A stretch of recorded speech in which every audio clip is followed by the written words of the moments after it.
guys and girls, welcome back to Watch the Time. So thank you for tuning back in. I've got another San Martin. This is another one that I featured on my sale video, so thank you for tuning in for this video. Really keen to get this out, really keen for it to arrive. It was one that I had purchased prior to the sale, and it was on its way during the sale. So, but it's the first watch that I can remember featuring where it's a monobloc case. It's got a Seiko NH35 in it. It's got a sapphire crystal. The lume is going to be, I'm guessing, very good given it's San Martin. They tend to operate with decent lume now. The finishing, we all know. Unfortunately, this hasn't got the new adjustable clasp. Hopefully we'll be featuring a watch with that in the future, fingers crossed. But this one looks cracking. It was one that I was really looking forward to getting and actually potentially keeping, because I've been selling a lot of watches and I don't have as many dive watches as I used to, but I do really like the look of this one. And again, this is why I featured it on the sale video. So hopefully by the time we get to the end of this video, you know if it's for you or not. If it is, please use my link in the description. If it's not, hopefully I'll bring some other content out in the future, or I've had some in the past that is more in keeping with your taste. But I'll stop going on, and with that being said, let's get the camera turned around and get on with it.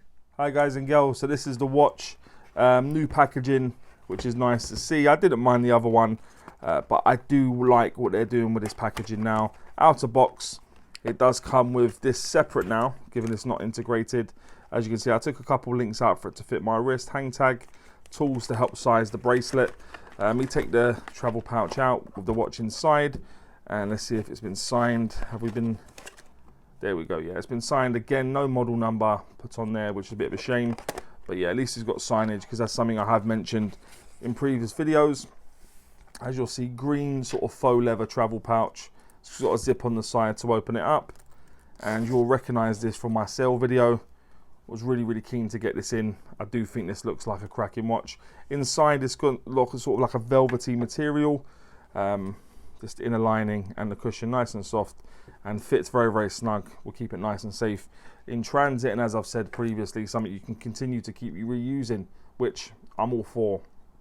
So the model number for this is the SN0087-G. Inside, it's running an automatic Seiko NH35 movement. I'll bring some information up about that movement now. If I've said it once, I've said it probably 1,000 times at this point. Rugged, reliable, 24 joules, 21,600 beats per hour, 41-hour power reserve. This one is running about 8 seconds slow a day. I'm not going to lie, I would definitely rather it be running fast. That's just my own preference. But 8 seconds slow, it's well within the parameters and something you can definitely live with for sort of like an affordable style automatic watch, I dare say. So, and like I said, NH35 also has a 4-hour 35 on it, a Seiko watch, and there is good reason they use these in brands on AliExpress and micro brands, because they're very reliable movements. So there you go. The construction of the watch, aside from really just the crystal and the bezel, is all 316L stainless steel. So it's a monobloc case, guys. Monobloc just means it's made out of one piece of metal. They do put everything like the movement and stuff from the front before they fit the crystal. Brushed, generally nice brushing on the back, polished to the sort of sides and the upper sides, if you like.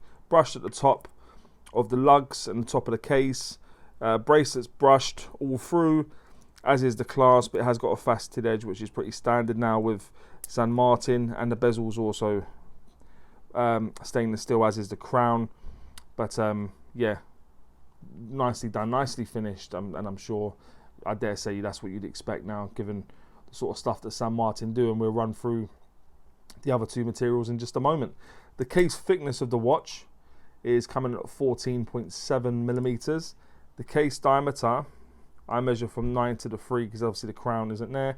It was coming at bang on 44 mil, and when you go from here, including the crown, it's coming in at 47.1 millimeters. The lug width on this is 19. That does taper down to 16 and back up to 18.5 mil at the clasp. Yeah, a bit peculiar with the measurements. But the lug to lug, tip to tip, given it has got a few more end links to the center link, it is coming at 51 millimeters, bang on. So not a small watch, but a lot of these MM300 style watches, monobloc ones especially, they don't come in small. So I did know it was going to be a little bit of a bigger watch, and that has definitely proven to be the case. So there we go. As I said, I'll normally talk about now. So yeah, I'll normally talk about the case back. It hasn't got a case back, as I've already mentioned, because it is a monobloc case, so it is all built in. The crown is situated down at the 4 o'clock-ish position. Screw down crown, and the bezel is ceramic, probably something you'd expect. 120 click unidirectional bezel. Just take a listen.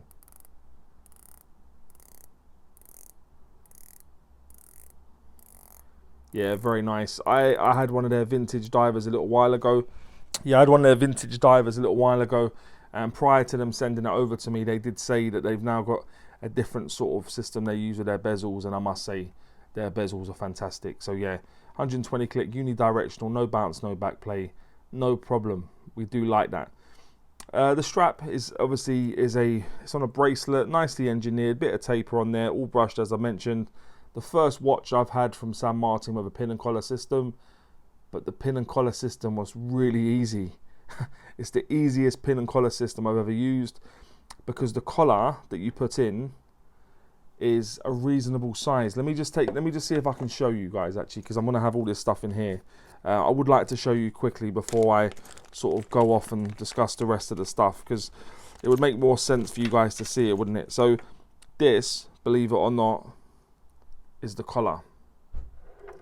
Look at the size of that. I don't know if you've ever seen the pin and collar system, but that's the pin, and it slots in really nicely. I'm gonna do it wrong now because obviously I'm recording, but it slots in really nicely. You put the other link on, push it through. You have to hammer it in, or you've got other tools, use that. But honestly guys, I really didn't have a problem using this pin and collar system, and it's the first time ever. So yeah, I could not speak highly enough of that actually. The easiest pin and collar system I've ever used, and yeah, no issues whatsoever. The clasp is one of their traditional, it's not one of their new ones with the sort of on the fly adjustment. It is fully milled, polished edge, hexagonal logo in sort of like upper part of the clasp, 4 levels of micro adjustment. And I've said before, I do like this clasp. Obviously I'm looking forward to seeing their newer one, but I do like these clasps, no doubt. The crystal covering the dial is sapphire crystal, probably hardly surprising, but yeah, it's sapphire crystal because I tested it. The water resistance you'll be able to just make out as 300 meters, so that'll give you 30 atmospheres of water resistance, and the weight will appear in the top right. I weighed it purposely with no links removed, and it was coming at 182.1 grams. I was expecting it to come in at 200, so the fact it didn't was quite nice. I'm not going to lie, 182 grams, still a bit of heft, but I thought it was going to be about 200, but 182 grams is what it is. But that's the watch, guys. Let's have a look at the dial now quickly in just a bit more detail. Lots of AR coating you can see, playing with the studio lights. And you've got a rehaut in black, and it is sort of gilt minute track inside there. You got applied indices everywhere except for the 3 o'clock position, making way for the date border. You got circular battens and battens everywhere, and a double batten at the 12. You got the San Martin logo that's been applied, done really nice. I do like their logo. I know it's not for everyone, but I do quite like it. Let me just take the crown out and move it to my 20 past 8 position. That tends to be where I like to put it back in. All high polished hands and indices, and the loom I'll bring up now. The loom is cool. Yeah, the loom is doing good job for itself. Not as bright as some watches I've got, but definitely better than others that I've got as well. So pretty decent loom. I can't say anything other than that. San Martin do pretty good loom at this point. So yeah, there we are. As I say, you got the San Martin logo just below the indices at the 12. Just above the indices at the 6, you got automatic. 300 meters equals 1,000 feet. That's just been printed onto the dial. That's a date border at the 3 o'clock position with a date. You take the crown out, the movement will hack. You put it back in, it will start back up again. You turn the crown away from you, as you'll see I'm doing now. You can charge it, take it out to the first position. You scroll towards you now, and you can change the date, put it back, take it out, put it back in, screw up the crown, and it is all buttery smooth, guys.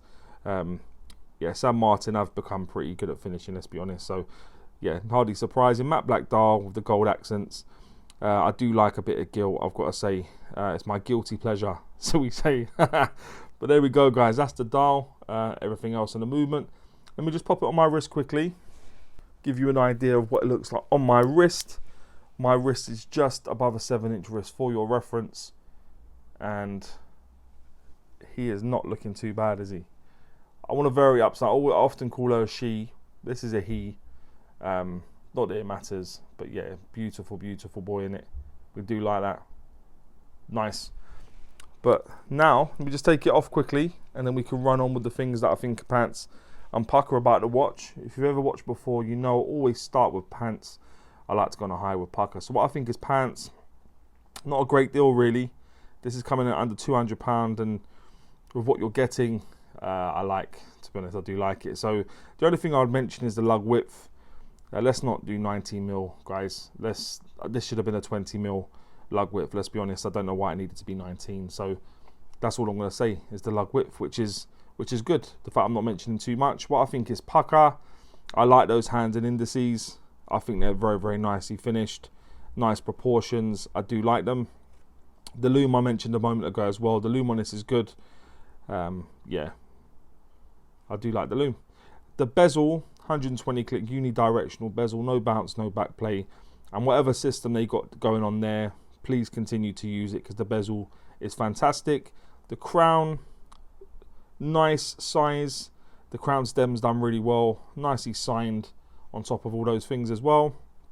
The bracelet, very, very well engineered. Really smooth.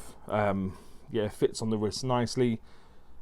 The pin and collar system, I know you're thinking, Si, what you're talking about. I never thought I'd ever say that. That pin and collar system is the easiest one I've ever had to use. Honestly, normally the collar is minuscule. You struggle to, if it pops out, you struggle to find it. That is the way forward. Nice size collar to grab hold of.